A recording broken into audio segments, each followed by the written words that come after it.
Welcome to my channel Happy Commerce Hub, an interesting way of learning by Simran Agarwal. Clear your basics of commerce with me and also get updates about scholarship and news related to your examinations. To get latest updates, subscribe my channel and press the bell icon and stay updated with me. Hello, welcome to all my students. आज की इस video से हम start करने वाले हैं आपके economics का part introductory macro economics. Okay, so let we start. What is the meaning of macro economics first. इससे पहले आप अपने प्रीवियस ईयर यानी कि 11th क्लास में माइक्रो इकोनॉमिक्स के बारे में पढ़ चुके हैं। यहाँ पर हम स्टार्ट करेंगे macro economics. Okay, macro economics की बात की जाए तो macro word is taken from macros. Okay, कहाँ से लिया गया है? ये वर्ड लिया गया है हमारा मैक्रो से, जो कहाँ का है वर्ड? ग्रीक का। ओके, तो हमें याद रखना है कि मैक्रोस एक ग्रीक टर्म है और उससे बना है आपके मैक्रो वर्ड, जिसका मीन क्या होता है? लार्ज या big. So the meaning of macro economics is economy as a whole. Clear? यानी कि मैक्रो इकोनॉमिक्स का मीन क्या है? इकोनॉमिक्स का मीन तो हमें पता ही है। ओके, अगर यहाँ पर मैक्रो और रख दें हम तो यानी कि बड़ा हो जाता है एक तरीके से। तो इस इकोनॉमी एज अ होल यानी कि जहाँ पर हम एक होल इकोनॉमी की बात कर रहे हैं, एक पूरी कंट्री की बात कर रहे हैं, ठीक है, वहाँ पर हम मैक्रो इकोनॉमिक्स टर्म का यूज़ करते हैं।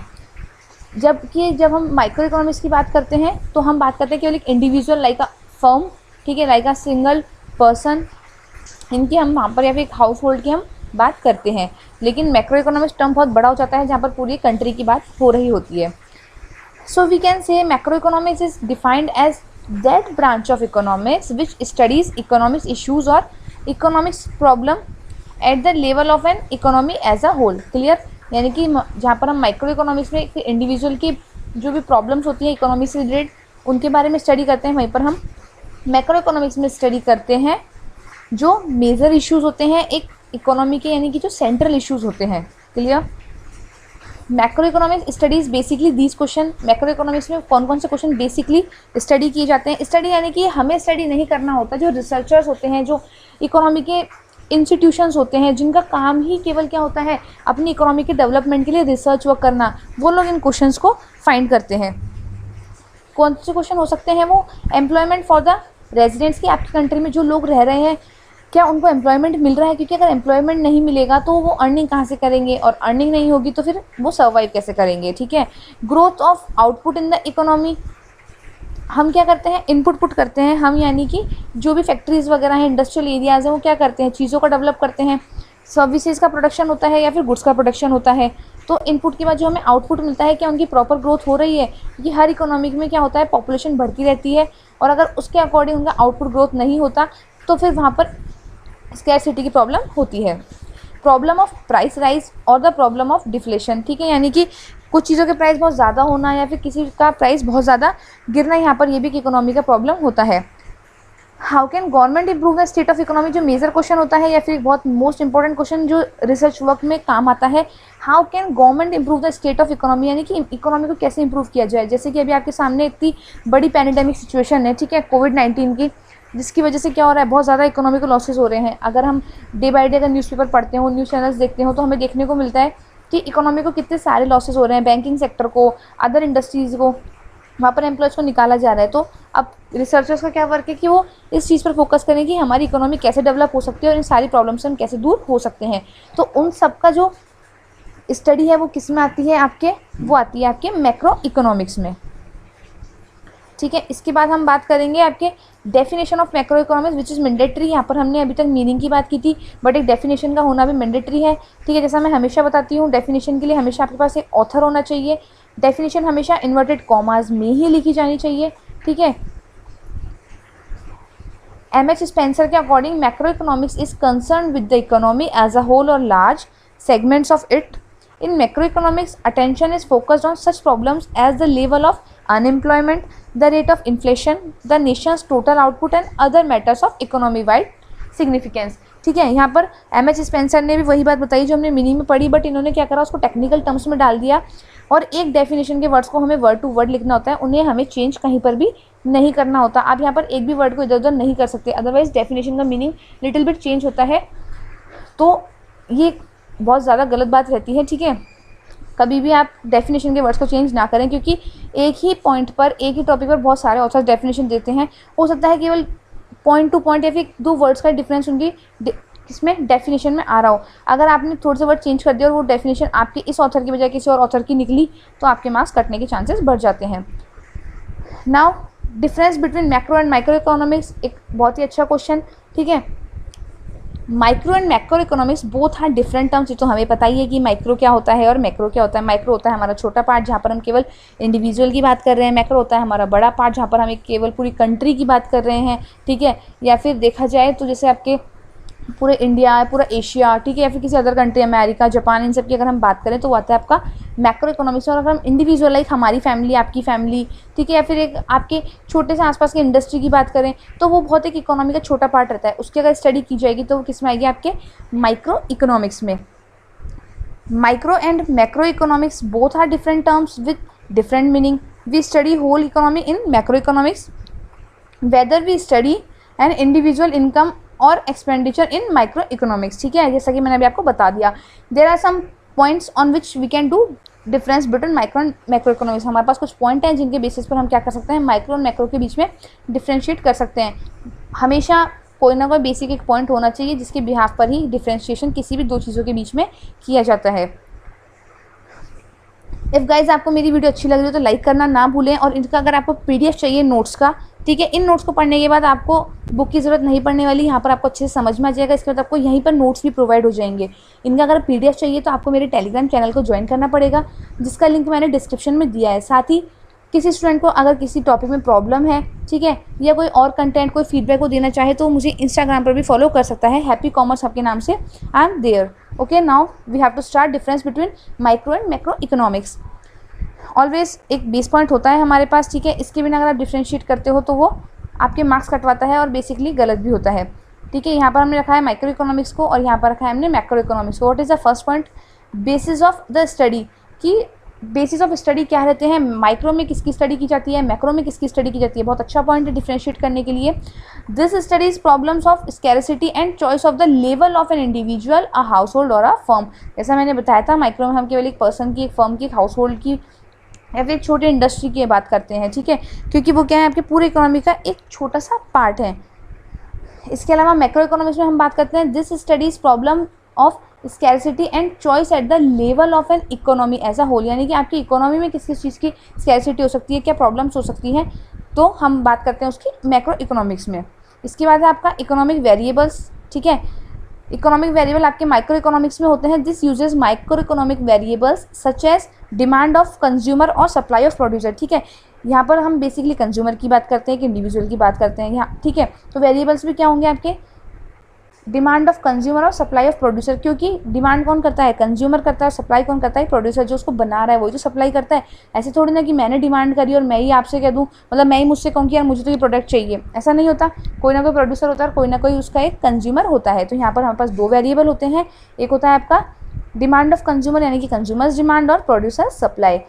मैक्रो की बात की जाए तो this uses macro economics variables such as aggregate demand and aggregate supply. यहाँ पर एग्रीगेट डिमांड और एग्रीगेट सप्लाई की बात करते हैं।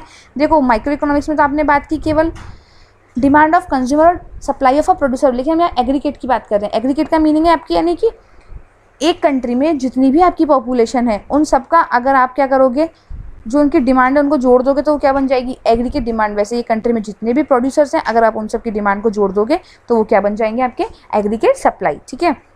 देखो इकोनॉमिक्स बहुत ही इंटरेस्टिंग सब्जेक्ट है, बिल्कुल प्रैक्टिकल एस्पेक्ट पे इसको लेके चलोगे तो बहुत अच्छे से समझ में आएगा, बोरियत कहीं फील नहीं होगी और लिखने में भी कहीं पर भी प्रॉब्लम आपको नहीं होने वाली है। इसके बाद है नेक्स्ट पॉइंट आपका इकोनॉमिक्स एजेंट, ठीक है। What are the meaning of economics agent, economic agents refers to the individual and institutions who take economic decision, यानी कि जो लोग इकोनॉमिक के डिसीजंस लेते हैं, ठीक है, उनको हम क्या बोलते हैं, इकोनॉमिक एजेंट्स। तो अगर आपके माइक्रो इकोनॉमिक्स की बात की जाए तो वहाँ पर कौन होंगे आपके एजेंट्स, बहुत सिंपल सी बात है, कंज्यूमर प्रोड्यूसर्स, क्योंकि क्या करना है, डिसीजन उनको ही तो लेना है। कंज्यूमर को डिसीजन लेना है कि यार मुझे मार्केट से क्या चीज़ खरीदनी है, और एक प्रोड्यूसर को क्या डिसीजन लेना है कि यार मुझे क्या चीज़ प्रोड्यूस करनी चाहिए। लेकिन अगर मैक्रो इकोनॉमिक्स की बात की जाए, एक होल इकोनॉमिक कंट्री की बात की जाए, तो वहाँ पर जो इंस्टीट्यूशंस बॉडी होती है, ऐसा नहीं है आपका स्कूल कॉलेज, बड़े बड़े बैंक्स, बड़ी बड़ी जो फिनेंशियल अथॉरिटीज़ बॉडी होती हैं, ठीक है, गवर्नमेंट के कुछ सेक्टर्स होते हैं, वो क्या करते हैं, वो लोग फैसला लेते हैं ताकि हमारी इकोनॉमी स्मूथ वे में चलती रहे। उसमें बेसिकली यहाँ पर लिया गया है आपके जस्ट फॉर एग्जांपल RBI और सेबी यानी कि रिजर्व बैंक ऑफ इंडिया और security exchange board of India, यहाँ पर आपके वो इंस्टीट्यूशन एजेंट्स माने गए हैं। इसके बाद आपका focus of agents, in agents का फोकस किस पर रहता है। अगर माइक्रो इकोनॉमिक्स की बात की जाए तो they focus on the maximisation of personal gains, यानी कि एक पर्सन को क्या चाहिए कि यार अगर मैं कुछ पैसा खर्च कर रहा हूँ तो मुझे मैक्सिमम प्रॉफिट हो, मुझे किसी और से क्या मतलब नहीं होगा। ऑफकोर्स बात है, अगर हम भी कुछ मार्केट में चीज़ लेने जाएंगे या वो सर्विस यूज़ करेंगे तो हम क्या सोचेंगे, जितना मैंने दिया है मुझे एटलीस्ट उतना तो मिले, उससे ज़्यादा मिलता है तो वेल एंड गुड, ठीक है। तो वो किस पे फोकस रखता है, मैक्सिमाइजेशन ऑफ पर्सनल गेन्स। जबकि अगर मैक्रो इकोनॉमिक्स की बात की जाए तो वो फोकस करते हैं सोशल वेलफेयर पे। क्यों, आपकी गवर्नमेंट किस पे फोकस करती है, सोशल वेलफेयर पे, यानी कि सब लोग साथ चलें। ऐसा नहीं है कि वो किसी एक पर्टिकुलर सेगमेंट को पकड़ लेती है, पर्टिकुलर एक सेक्टर को पकड़ के केवल उन्हीं का डेवलपमेंट करती है, नहीं, वो सबके वेलफेयर की सोच कर चलती है, इसलिए बोलते हैं सोशल वेलफेयर। तो आपका मैक्रो इकोनॉमिक्स किस पर फोकस करेगा, सोशल वेलफेयर पे, ठीक है। सेंट्रल इश्यूज़ की अगर बात की जाए तो अलोकेशन ऑफ रिसोर्सेज, ठीक है। यहाँ पर आपके सेंट्रल इशू क्या होता है, allocation of resources is the central issue in micro economics, यानी कि आपके पास जो सोर्सेज हैं उनको आप पूरी जो आपकी पॉपुलेशन है उनमें कैसे आप बांटोगे, ठीक है। बहुत एक अच्छे से एग्जांपल है, अभी कोविड-19 का जो पेंडेमिक कंडीशन चल रहा है हमारे सामने, तो गवर्नमेंट ने क्या यहाँ पर अनाउंस किया था कि वो राशन सब में डिस्ट्रीब्यूट करेगी। बट अगर आप देखोगे तो आपके सामने भी बहुत सारे एग्जांपल्स रहते हैं कि यार कुछ लोगों को मिल रहा है, कुछ लोगों को नहीं मिल रहा, ठीक है। जबकि गवर्नमेंट क्या ट्राई कर रही है, सबको बांटने का ट्राई कर रही है। तो यहाँ पर क्या इशू आ रहा है, अलोकेशन ऑफ रिसोर्सेज की, जो रिसोर्सेज है उनको बांटा कैसे जाए, okay. Determination of the overall level of output, determination of the overall level of output, जैसा मैंने आपको बताया गवर्नमेंट किस पे फोकस करती है कि उसकी कंट्री की जितनी भी इंडस्ट्रीज़ हैं, ठीक है, वो प्रॉपर आउटपुट दे भी रही हैं या नहीं। इसके बाद है आपका last point, method of the study, ठीक है। In this study is described as partial equilibrium analysis, ठीक है। अगर आप माइक्रो इकोनॉमिक्स की बात करोगे तो यहाँ पर पार्शियल इक्विलिब्रियम एनालिसिस की हम बात करते हैं, क्योंकि देखो ये किसी एक इंडिविजुअल की बात कर रही है, किसी हाउस होल्ड की बात कर रही है, इंडस्ट्री की बात कर रही है, यानी कि आपके कंट्री की छोटे से पार्ट की। तो हम पूरा तो उसको नहीं बोल सकते, तो क्या बोलेंगे, पार्ट। तो उससे बन गया आपका पार्शियल इक्विलिब्रियम एनालिसिस। जबकि अगर मैक्रो इकोनॉमिक्स में जाओगे तो मेथड ऑफ स्टडी क्या कहलाती है, आपकी जनरल इक्विलिब्रियम एनालिसिस, क्योंकि आपकी होल कंट्री की बात हो रही है तो वो क्या हो गया, आपका तरह से ग्रुप हो गया, यानी कि जनरल की पूरी कंट्री में आपकी क्या कंडीशन वहाँ पर चल रही है। नाउ लास्ट पॉइंट, ठीक है, ये आपकी जो बुक है वहाँ पर माइक्रो मैक्रो पैराडॉक्स जो है एज अ डिफरेंस का पॉइंट दिया हुआ है, बट मैंने उसको एज अ डिफरेंस नहीं लेकर यहाँ पर एक इसको अच्छे सा पॉइंट भी आप समझ सकते हो कि देखो माइक्रो मैक्रो एक दूसरे से कैसे डिफ्रेंशिएट कर सकते हैं और कैसे उनमें पैराडॉक्स है। What is the logical at the micro level, ठीक है, may not be logical at the macro level, simple सी बात है ना। अगर माइक्रो लेवल पे कोई चीज़ लॉजिकल है तो ज़रूरी है वो मैक्रो लेवल पर भी होगी, बिल्कुल ऐसा ज़रूरी नहीं है। फॉर एग्जांपल हम देख सकते हैं कि अगर एक इंडिविजुअल क्या करता है, पैसा बचाता है, ऑफकोर्स ऐसे सब लोग पैसा बचाते हैं, ठीक है, आप भी अपनी पॉकेट मनी से बचाते हो, आपके फादर अपनी सैलरी से बचाते हैं, क्यों, फॉर फ्यूचर की अगर यार फ्यूचर में कुछ प्रॉब्लम होगी तो हम अगर हमारे पास पैसा नहीं होगा तो खर्चेंगे कैसे, तो वो लोग फ्यूचर के लिए अपना पैसा सेव करते हैं। तो if an individual save more he adds to his future prosperity, clear. तो ये बात हुई आपकी केवल माइक्रो इकोनॉमिक्स की। लेकिन अगर इसी चीज़ को आप क्या करो, मैक्रो इकोनॉमिक्स पे रख के देखो, तो अगर मैक्रो इकोनॉमिक्स में आपकी पूरी पॉपुलेशन अगर पैसा बचाने लग जाएगी तो क्या होगा, सारी एक्टिविटीज़ रुक जाएंगी, लोग पैसा खर्चेंगे नहीं, पैसा खर्चेंगे तो फैक्ट्रीज नहीं चलेंगी, लोगों को एम्प्लॉयमेंट नहीं मिलेगा, ठीक है। तो लोग खर्चा कैसे करेंगे, और खर्चा नहीं करेंगे तो लोग सर्वाइव कैसे करेंगे, क्योंकि इनकम के सोर्सेज ही बंद हो जाएंगे, ओके। तो but if do economic will save more, ठीक है, but if whole economics will save more then economy will be driven towards future poverty, यानी कि अगर पूरी इकोनॉमी अगर सेव करने लग जाएगी पैसा तो पूरी इकोनॉमी किसकी तरफ चली जाएगी भाई, पॉवर्टी की तरफ चली जाएगी, क्योंकि सारी जो फिनेंशियल एक्टिविटीज़ होता है आपकी कंट्री में बंद ही हो गई ना। यानी कि जो चीज़ माइक्रो में सही है ज़रूरी नहीं होता वो आपके मैक्रो में भी सही होगी। आई होप बच्चा लोग आप लोगों को समझ में आया होगा, नहीं समझ में आया कोई पॉइंट कोई इशू नहीं है, आप मुझे कमेंट में पूछ सकते हो, ठीक है। इसके अलावा Instagram Telegram I am always there for help you. Tata, good luck, see you, bye.